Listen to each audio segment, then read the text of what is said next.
대통령은 탄핵되었습니다. 그러면 최상목 부총리는 어떤 사람입니까? 제가 경제수장이라고요?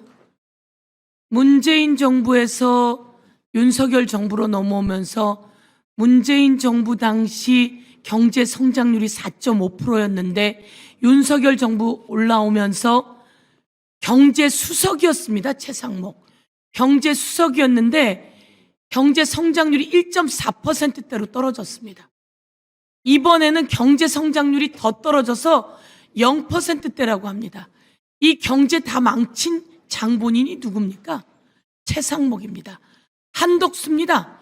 윤석열 정부가 민주주의, 경제, 사회 다 망가뜨리고 거기에 경제 수장이었던 최상목과 한덕수가 경제 다 망가뜨렸어요.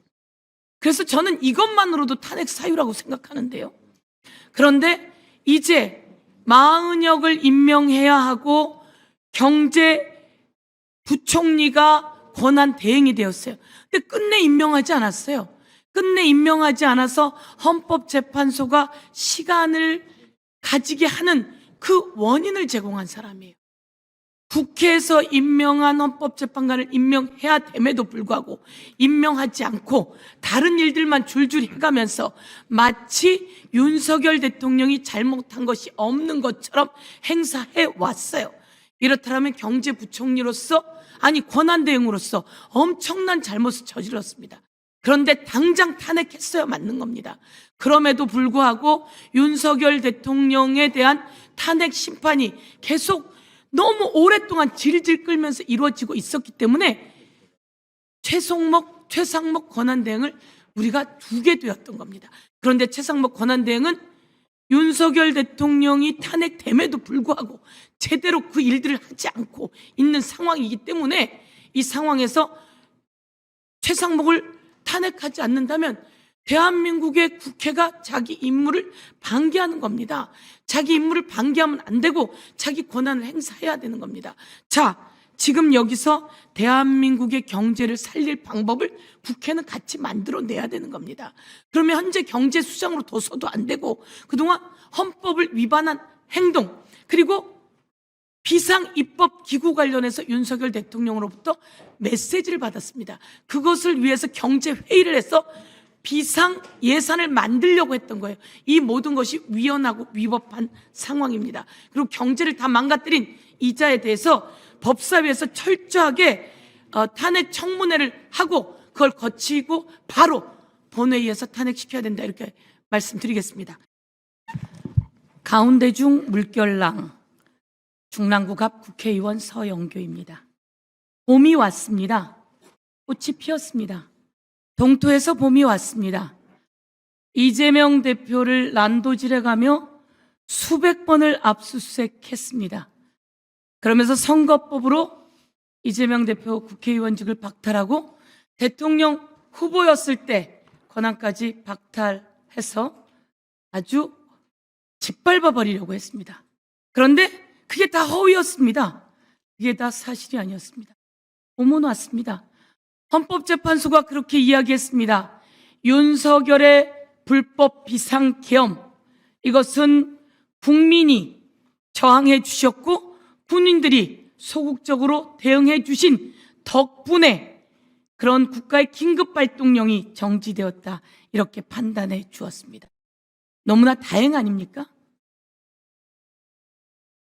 자, 법제처장 윤석열 전 대통령의 친구죠?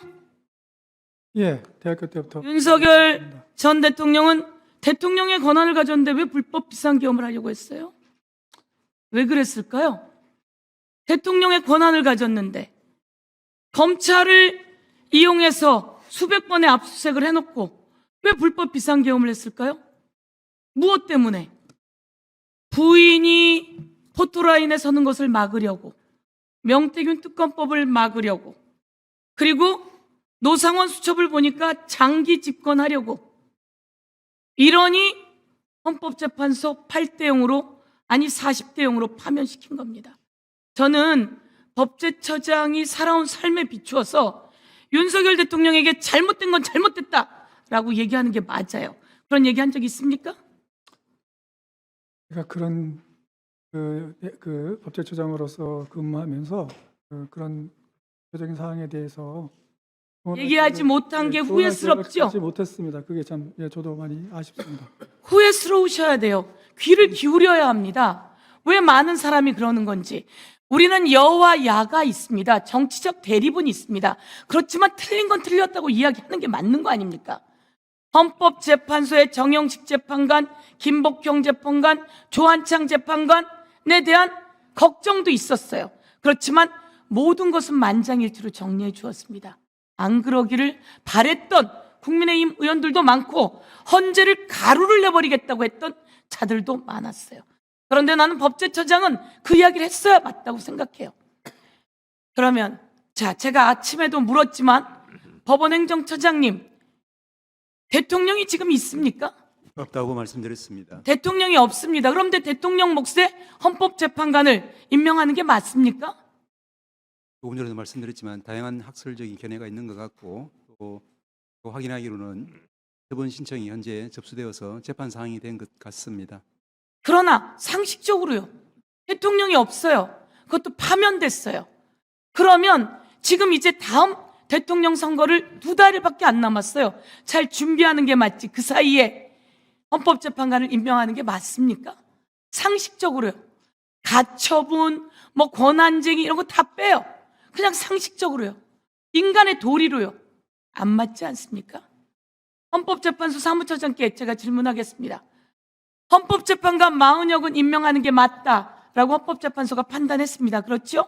그렇게 하라고 명령도 내렸습니다. 그런데 그것도 임명하지 않던 자가 이제 대통령이 파면됐어요. 헌법재판소에서 파면시켰어요.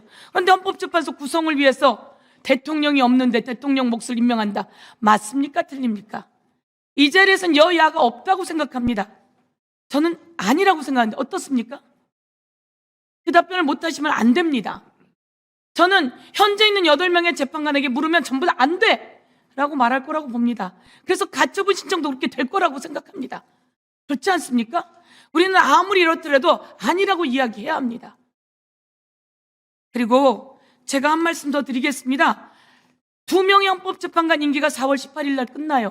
우리 헌법재판소 사무처장님 말씀처럼 끝나면 다음 후임이 올 때까지 그 직무를 수행해 주는 겁니다. 임기를 연장하는 게 아니에요. 그런데 직무를 수행하는 일, 그동안 우리가 불비한 게 맞지 않습니까? 박기승 의원님 말씀처럼 독일, 오스트리아, 우리가 헌법재판소법을 빌려온 나라 전부 다 그렇게 직무를 대신해서 수행합니다. 임기가 끝나도 다음 후임이 올 때까지. 맞지 않습니까? 딱 독일과 오스트리아 맞죠?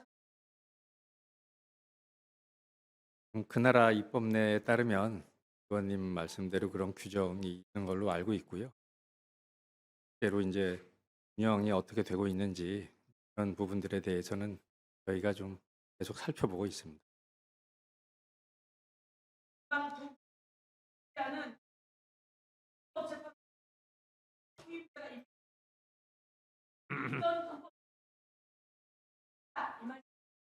예, 그 계속하는 걸로 독일 그 기본법에 규정이 되어 있는 걸로 알고 있습니다. 독일 기본법. 예. 예.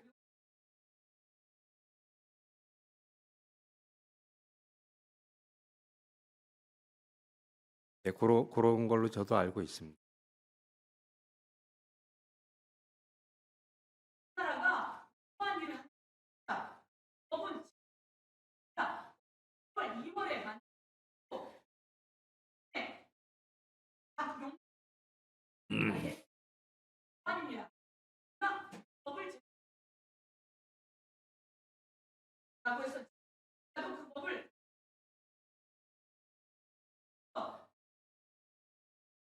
법조